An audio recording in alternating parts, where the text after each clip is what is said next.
नमस्कार दोस्तों, स्वागत है आपका हमारे चैनल आकाशिक स्टोरीज पर, जहां हम आपको भारतीय पौराणिक कथाओं से अवगत कराते हैं। आज की कथा है भगवान विष्णु के 7वें अवतार भगवान श्री राम की। श्री राम का जन्म धर्म की रक्षा और अधर्म के नाश के लिए हुआ था। अयोध्या के राजा दशरथ, जो सूर्यवंशी इक्ष्वाकु वंश के महान राजा थे, 3 रानियों के पति थे, कौशल्या, कैकेयी और सुमित्रा। हालांकि उन्हें कोई संतान नहीं थी। संतान प्राप्ति की इच्छा से राजा दशरथ ने ऋषि वशिष्ठ के परामर्श पर एक महान यज्ञ का आयोजन किया, जिसे पुत्र का मेष्टि यज्ञ कहते हैं। यज्ञ के समापन पर अग्निदेव ने यज्ञ की अग्नि से एक दिव्य पात्र दिया, जिसमें खीर थी। अग्निदेव ने कहा कि यह खीर उनकी रानियों को खिलाई जाए। राजा दशरथ ने वह खीर अपनी रानियों में वितरित की। इसके परिणाम स्वरूप कौशल्या के गर्भ से भगवान श्री राम का जन्म हुआ। ये शुभ दिन चैत्र मास की शुक्ल पक्ष की नवमी तिथि थी। श्री राम के जन्म से संपूर्ण अयोध्या नगरी में हर्ष और उल्लास का माहौल छा गया। राम के जन्म का उद्देश्य धरती पर धर्म की पुनर्स्थापना और अधर्म के नाश के लिए था, विशेष रूप से राक्षस राज रावण का अंत करने के लिए। उनका जीवन मर्यादा और कर्तव्य पालन का प्रतीक है। श्री राम का बाल्यकाल अयोध्या में अत्यंत आनंदमय और शिक्षाप्रद था। राजा दशरथ और रानी कौशल्या के लाडले श्री राम का पालन पोषण राजसी परंपराओं के अनुसार हुआ। बचपन से ही श्री राम ने अपने सभी भाइयों भरत, लक्ष्मण और शत्रुघ्न के साथ गहरा स्नेह और जुड़ाव विकसित किया। बाल्यकाल में ही राम ने अपने गुणों से अयोध्या के नागरिकों का हृदय जीत लिया था। वे अपनी विनम्रता, न्यायप्रियता और दयालुता के लिए जाने जाते थे। उनके चरित्र की यही विशेषताएं आगे चलकर उनके जीवन की महान कथाओं का आधार बनी। राजा जनक मिथिला के राजा थे और उनकी पुत्री सीता अद्वितीय सौंदर्य और गुणों की धनी थी। जब सीता के विवाह का समय आया तो राजा जनक ने स्वयंवर का आयोजन किया। स्वयंवर में भाग लेने के लिए उन्होंने एक शर्त रखी, जो भी राजकुमार भगवान शिव के विशाल धनुष को उठाकर उसे तोड़ देगा, वही सीता से विवाह कर सकेगा।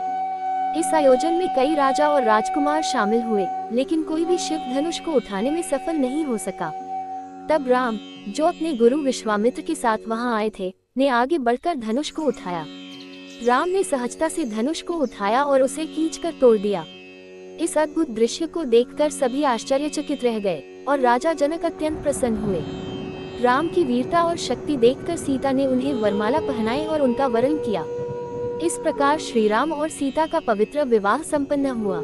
विवाह के पश्चात भगवान श्री राम को राजा दशरथ ने रानी कैकेयी के कहने पर 14 वर्ष के लिए वनवास पर भेज दिया था, क्योंकि एक वचन के अनुसार कैकेयी राजा दशरथ से कुछ भी मांग सकती थी। तो रानी कैकेयी ने दासी मंदोदरी के उकसाने पर भरत को अयोध्या का राजा बनाने और राम को वनवास देने की इच्छा जताई।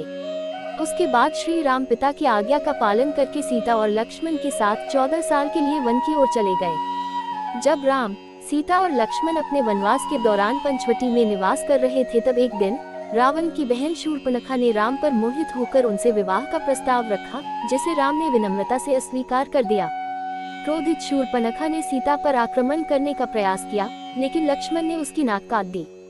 तब शूर्पणखा ने रावण से शिकायत की और सीता के अद्वितीय सौंदर्य की प्रशंसा की, और फिर रावण ने सीता माता का अपहरण कर लिया।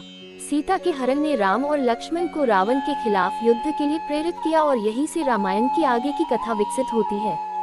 जब सीता का रावण द्वारा हरण हो गया, तब राम और लक्ष्मण उनकी खोज में वन वन भटकने लगे। इसी दौरान उनकी मुलाकात ऋषिमुख पर्वत पर रहने वाले वानरराज सुग्रीव से हुई। सुग्रीव के मंत्री हनुमान, जो कि भगवान शिव के अवतार माने जाते हैं, ने ब्राह्मण के वेश में राम और लक्ष्मण से संपर्क किया। हनुमान ने उनसे उनके वन में आने का कारण पूछा। राम ने हनुमान को अपनी पूरी कथा सुनाई और सीता की खोज में सहायता मांगी।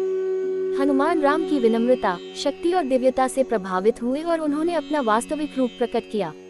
और इस तरह हनुमान की राम से यह पहली भेंट उनके असीम भक्ति और सेवा भावना की शुरुआत थी, जो आगे चलकर रामायण की कथा में अत्यंत महत्वपूर्ण भूमिका निभाती है।